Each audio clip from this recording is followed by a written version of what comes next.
The only thing you really need to know is how it works. It gives you a better chance of finding a job. So that is something that the US is actually looking into right now.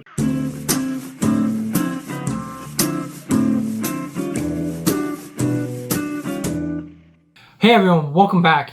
Today we're going to be looking at the British education system. To me, it reminds me a lot of the English language between the two countries, that although they're very different, they're also very similar. I don't really know that much about the British education system, so hopefully after the end of this video, I will have a better understanding and know what you guys go through, what your school system's like, how you guys choose college, what all your options are, and everything like that. Now, with that being said, I will admit I was homeschooled as a child, which means I was taught by my parents. I never went to public school or a private school or anything like that. I did have to take something called a GED later in life when I was a teenager, and all that does is it just proves, if you're homeschooled, it proves that you are being taught correctly and that you have the skill level of a normal high school student, which I did take and I did pass, obviously, because I have done a couple years of college and you have to have that to go on to college. Anyway, so with that being said, I don't have any personal experience in a public school system as a kid growing up.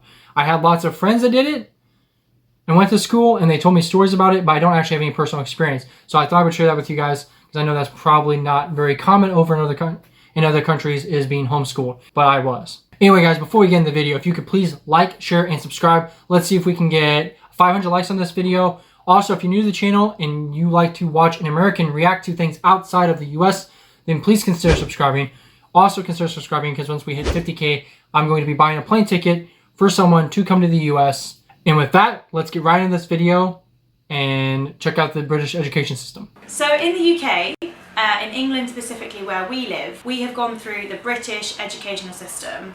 Let's start at the very beginning. A very good place to start. So if we're going to start at the very beginning, preschool, or as we call it, nursery in the UK, is where a child would go from age... Well, you can actually start, like, if your parents are full-time working, you can put your child into nursery from 1 year old. Yeah, I think so. All the way up until about 4 when you start school. But yeah, you don't have to go. It's not a legal requirement. It tends to be for parents that, like Leah said, are either working or if you want to get your child a bit integrated and used to being away around from other you. kids. Then at... That is one thing that I know, I don't know if it's ever going to happen, but I know Joe Biden is talking about passing a law that would do universal child care for every single parent so that you could just drop your kids off at a governmental nursery. I'm guessing it's somewhat similar. So that is something that the US is actually looking into right now. Age 4, you go to primary school, or elementary school, as I believe some people call it. Not here, we don't call it elementary. I'm just trying to touch all the bases. American. Okay. Yeah. I don't know what elementary school might be in places in Europe. Just primary school is what we call it here. And it's from, I think it's from like the term before your 5th birthday or something, or like anyway, it's around late 4 to 5 is when you start. And you start by going into, we call it reception or year R. Reception is what we call it. That's so sweet. Isn't it? So reception is the first year in school. Yeah, and that's the cutest year. You start year 1, 2, 3, all the way up until year 6. And by that point you should be 10 or 11 in year 6? You should be about 11. You have exams, I think they're called SATs. SATs, yeah. That determines what set you'll be in. Set 1, set 2, set 3. Yeah. When you basically, go to high school. how clever you are. How clever you are. Because when you turn 12, you go to big school. Big school. Big school. Which we call secondary school or secondary school. Yes. So it might be referred to as high school, but over here we call it secondary school, or, informally it might be called big school. Yeah. Because you've just come from little school. The little school. Well, you're a big fish in a small pond. That's so cute. A small fish in a big pond. Yes, so in my primary school, there were 30 people or less in the year. Secondary school, there were 150 in every year group. I know there's a school near that's me, a big class. and there's 1,000 in each year group. Yeah, it's huge. Crazy, massive. So every secondary school has their own specialism as well in the UK. The one I went to was a performing arts specialist school, so all their facilities were like amazing, based around the arts. Amazing. But you can get sports-based schools, you can get science-based schools. What was yours? Ours was a technology specialist school. So you probably had loads of great computers, amazing and stuff. Yeah, that's between ages of 11 and 12 to 16. Yeah. some people might call the year group grades. I think in America it's grade. Yeah, Yeah, but they call it grades. their grades don't match our year groups. So year 6 isn't necessarily grade 6. That's why it's confusing. Yeah, you go all the way through from year 7, 8, 9, 10, 11. In year 11 you have exams. Yeah, GCSEs. Then you have choices to make. So then you I was reading that your guys' GCSEs are actually really, really hard, and that you guys have to study a ton, and I think you only have like a month, is that correct? To like do all this studying, and you have to like cram everything, like pretty much all the curriculum into your head, because they won't, the test will just pull random stuff out. Let me know if that's correct, because I know in the US, at least especially with even in college, your university, that we're given like a pre-test. And if you just memorize everything on the test, so even for math, like story problems and stuff, the only thing you really need to know is how it works, because on the test it will be it won't be the exact same question, but it will be the exact same formula that you see. And that's the same thing with a lot of our tests. Is we get like a cheat sheet or a hope sheet that pretty much if you memorize the hope sheet and know how things work, then you would do really well on the test. You don't have to like study everything and anything to do it. You know exactly what's on the test. You can decide to stop your education. In the UK, you can stop school at 16. You're okay to just go straight into work, do whatever you want. Mm-hmm. Or you can go on to study, and from there, you'll either go to 6th form or college. Yes, 6th. Okay. I do want to say, you can drop out at 16 here. It's not recommended. It's kind of looked down upon. So a lot of people don't do it. A lot of people try to at least graduate. Obviously, there's some people that drop out. But it's definitely looked down upon, but you can do it at 16, and you never have to go to school again. Form or college or apprenticeship. An apprenticeship, yeah. Which is kind of the same as going away to work. Mm-hmm. But you have choices. We both chose to go to college. Yeah. So the main difference between college and 6th form, traditionally, 6th form was when it's attached to your secondary school. So you go year 7, 8, 9, 10, 11, 6th form. So you do 2 years of 6th form. But a college is a completely separate institution. So you go years 7, 8, 9, 10, 11 at school, and then you go to a completely different place and you do 2 years at the college. Mm-hmm. But both of our colleges call themselves a 6th form when they weren't attached to a secondary school. It's bizarre. Yeah. Yeah, England need to sort that out. They need to sort that out. It's not clear. No.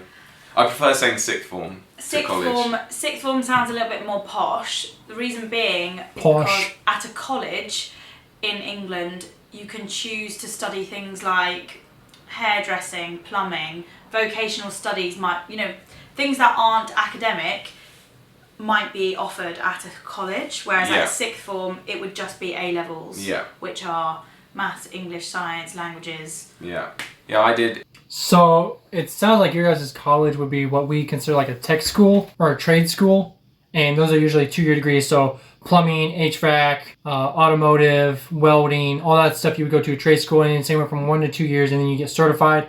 Now, obviously, you can also drop out of school at 16. Some jobs will hire you and train you kind of like an apprenticeship, but it's not really an apprenticeship, because if you don't progress, there's not like a set way to progress. So you can always just stay a ground man or a ground hand the rest of your life. You don't have to progress. So it's not a true apprenticeship. But anyway, what I'm saying is you can just drop out at 16, go on to the actual job, get paid to learn on the job, and progress that way. But a lot of people are starting to go to trade school instead, because it's a better certification. It gives you a better chance of finding a job. And also, a lot of people don't have to then teach you, like through an apprenticeship. You can just come straight out of the trade school, go on the job, know what you're doing, and then another 2 years after that, you would become like a master plumber, master electrician, master HVAC person, or whatever. And that's kind of how it works over here. English language, psychology, history, and drama and theatre studies. So my A-levels were maths, which I dropped at AS, English, theatre, and media. That's good. Which was a nice mix. When you finished college, obviously you go on to university, but university is not for a set amount of years, whereas school and college kind of is. University can go on for years and years and years, depending upon the subject you choose to take. Mm-hmm. So as a rule, at university your course will be 3 years long.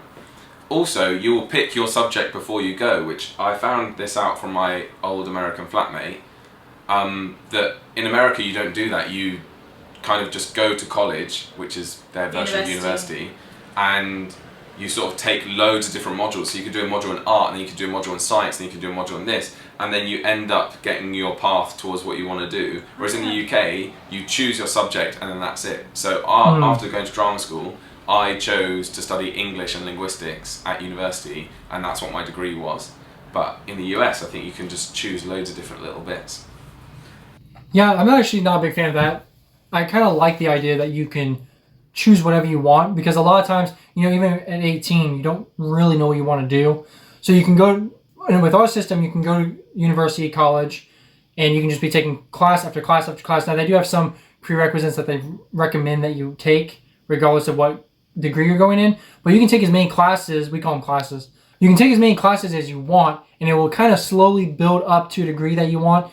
Now, depending on what degree you decide, some of those classes may not go towards it, and it was a slight waste of time, but you still have that could go towards another degree later in life.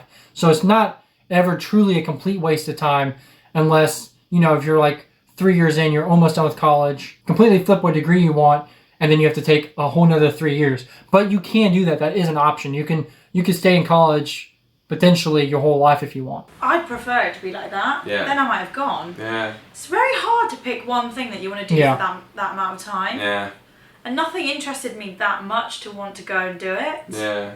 Other than doing, Joel and I went to drama school, and that really obviously interests me. Yeah. So that's why I did it. And it's expensive as well. The fees of going to university in the UK are $9,000 a year. Yeah. No. 9,000 a year. But a few years ago, they were only 3,000 a year. But we can't really complain, because I know that in some countries, you pay tens of thousands per year.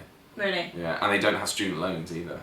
The government will pay for us to go to university, but then we have to pay them back. But it gets taken out of your pay when you get a job, just 20 quid a month, comes out of your bank account to pay off your loan. Okay. So, education in the UK. Yeah, when it comes to expense, does that 9,000 or 3,000, would that include room and board, food, books, everything? Because if that's the case, that is really cheap. Because I know over here, it can range from semi-cheap college to super expensive. So if you're at a university, a 4-year university, it can cost anywhere from $15,000 to $45,000 a semester. So you can be going into $30,000 to $90,000 a year over 4 years. That's a lot of money that it takes years and years and years to pay off. On top of, you have to take student loans out. If you have to take student loans out, there's interest rates, and you're stuck with them forever. In England specifically, on the whole, can be done for free up until the point where you get to university, because then it's a choice. Yeah. Going to university isn't an option. I didn't go, so you don't have to go. But if you want to go, it's £9,000 a year. Yeah. So. Additionally, you can pay to do college and school if you choose to go private rather than comprehensive. But I know it can be really confusing when you're talking to someone about education, and they might say, I'm in grade da-da-da, or I'm this, I'm a sophomore at college. What does it mean? Yeah, it's really confusing. So also, with the whole public school, private school, state school thing, in the UK, public school means private school, and so does private school. But in the US, public school means state school. Yeah, free. Yeah, the word public school here means they've paid. Yeah. Neither of us went to public school, because public school is also Harrow, Eton. It's very... Yeah, very correct. Yeah, I don't know how the words to explain it, because neither of us went. But, no. I'd say we went to private school rather than public school, because that's something slightly different. Yeah. So I hope that's made... So yeah, public school over here is obviously what almost everyone goes to. Private school would be a Catholic school, a military school. They're usually more higher up, more middle class people would send their kids to a private school, and then you have a little bit more say-so on what they get taught. Also, when it comes back to the pricing of the university, what she was saying, you could get really cheap, or if not free, up to your university level. It is similar over here, because if you do really well in high school, you can get a lot of grants, you can get full paid scholarships. A lot of sports people do that, and then your college is completely paid for. You can also, if you're really smart, get grants and scholarships. There's a lot of grants and scholarships available through private individuals, private companies, and or the government. You can do a community college, which only gives you half of your bachelor's degree or your 4-year degree, at a community college, but they're a lot cheaper. They're just not usually quite as accredited. But a lot of people will go to take their first 2 years at a community college, and then they will go from there to the more expensive college to save a lot of money. And also with community college, you can get a Pell Grant from the government that will practically pay for it. That's what I've done in my case. I have not had to pay for any of my community college yet. But now if I went to university, I would definitely have to pay. I know, again, Biden has mentioned, along with the universal daycare, I guess is what would be considered, that all community college would be free. Well, not, tax paid. Everyone in the U.S. that lives here. So that would actually be very interesting to see. And I wonder if that would make more people go to community colleges as well. Made it a little bit more clear, especially for people who are trying to understand what the education system is like over here. I think it's really interesting. Let us know if it's like that where you're from. I don't think it is. It's going to get so confusing. The comments are going to get confusing. But we'll end it there, and we'll see you next week. So first, I'd like to thank Jewel and Leah and their channel for having this available for some random American like me to be able to watch and learn from. It was definitely very informative. I think I understand it now. I really do. It's actually not near as confusing as I thought. I do have some questions when it comes to your GSCEs. Was I correct on how hard they are and how different it is? Also, I think that you guys actually have a better ranking than the US when it comes to almost everything on your guys' curriculum. I think we're semi-similar, but you guys are definitely further up in all the rankings. I know, sadly, that the US is pretty darn low, especially where it used to be 50 years ago, 30 years ago. The US continually seems to have sunk in the ratings. I'm not for sure why. I know there's a lot of reasons behind it. Anyway, with that being said, it was definitely informative. Again, thank you, Joel and Leah, for making this awesome video. If you guys have any more questions to me, comment below. Like I said, I won't be able to answer probably much when it comes to the public school system, or pretty much grades year 1 through 12 or whatever.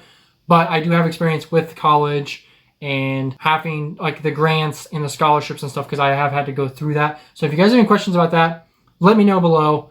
If you guys have watched this far, thank you so much. I hope you guys appreciate it. It was definitely a learning experience for me. I don't know if you guys learned anything. Also, if you guys can make sure that you like and share the video if you want. And I will see you guys in the next one. Thank you so much. Also, do not forget, if you want me to react to another video, comment below. Send me a direct message on Instagram. I do have a Discord now. Feel free to check that out. I do have a P.O. box. If you want to send me anything and I can open it, make sure to send a thank you letter in it so that I can personally thank you in the video. I will catch you guys in the next video. Please be safe. Take care. And you guys are amazing. Thank you.